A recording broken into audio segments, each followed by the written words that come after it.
దీవించండి. మేము దీవించండి.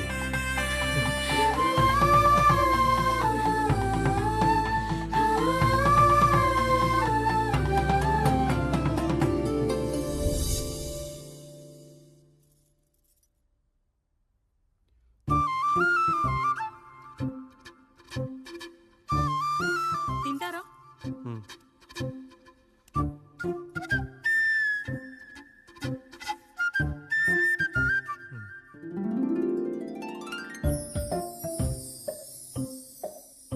ఫస్ట్ టైమా? అవును, మీకెలా తెలిసిపోయిందండి? అంటే మా బామ్మ చెప్పింది. శోభనం గదిలో అనుభవం మగాడైతే మామిడిపండు పిసుక్కొని తింటాడు, అదే లేనివాడైతే మీలా ఇలా అరటిపండు ఓపిగ్గా ఒలుచుకొని తింటాడు అని.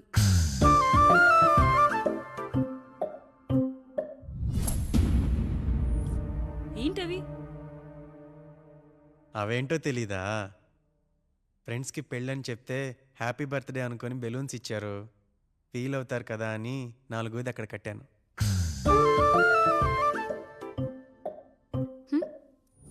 ఈ అన్నయ్య వచ్చాడు. పిల్లల గదిలోకి వెళ్ళారా? వెళ్ళారండి. మీరెంత ఏంటి ఇంత రాత్రి అయినా ఇంకా పడుకోలేదా? మీరు లేనిది ఎప్పుడైనా పడుకున్నామా అన్నయ్య? అందరం కలిసే కదా పడుకునేది మావయ్య. సరే సరే, అందరం పెద్దోడి గదిలో పడుకుందాం. ఈ రోజు వాడి శోభనం కదా, అసలే కొత్త. పక్కనుంటే ధైర్యంగా ఉంటుంది. పక్క నుండి దగ్గరుండి జరిపిద్దాం. పదండి.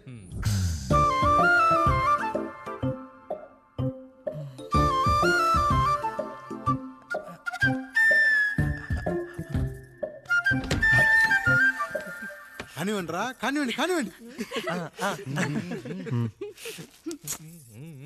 మీరేంటి మావయ్య ఇక్కడ పడుకుంటున్నారు? అదేంటమ్మా పెద్దోడా, చెప్పలేదా? మేమంతా కలిసే పడుకుంటామమ్మా. నువ్వు మాతో పాటే. అవును భార్గవి. మీరు ఊరుకోండి. మీరు ఇక్కడ పడుకోవడం నాకు ఇష్టం లేదు మావయ్య.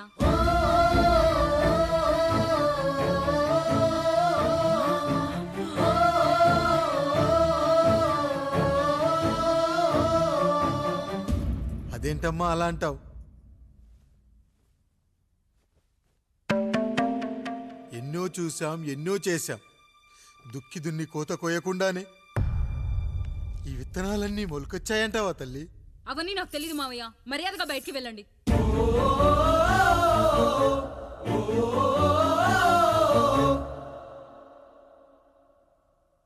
కనీసం ఆ మూలనైనా పడుకుంటామమ్మా. నువ్వైనా చెప్పరా పెద్దోడా? అంటే తను ఇబ్బంది పడుతుంది కదా నాన్న.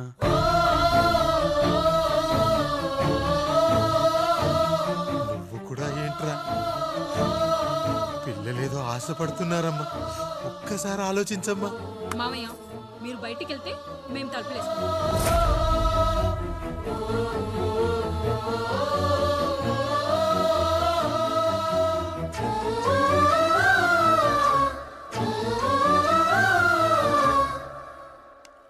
వేసుకోండి అమ్మా, వేసుకోండి. తలుపులు వేసుకోండి.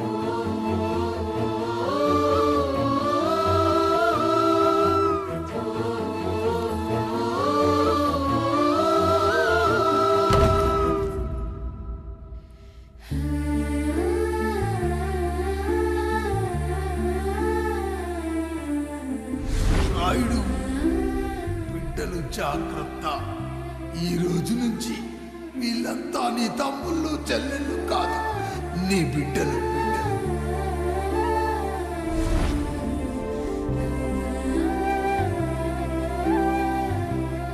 జానకి, ఏమండి?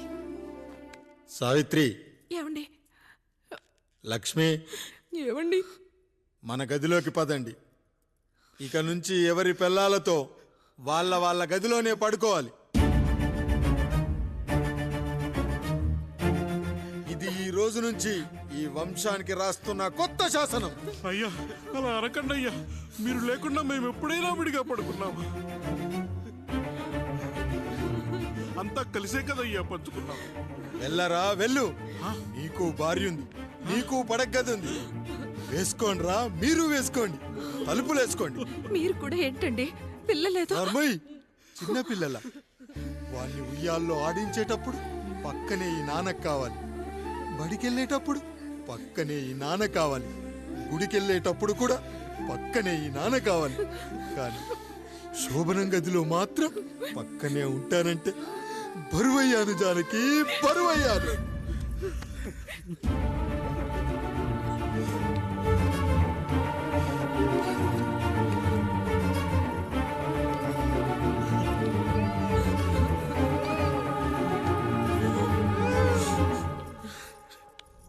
ఏంటండి ఇంకా అదే ఆలోచిస్తున్నారా? ఎలా మర్చిపోగలను లక్ష్మి? జరిగింది ఏదో జరిగిపోయింది, మీరు బాధపడకండి. ఎంత మాట అన్నాడో చూసావా? నా భార్య ఇబ్బంది పడుతుంది, బయటికెళ్ళండి నాన్న అన్నాడు.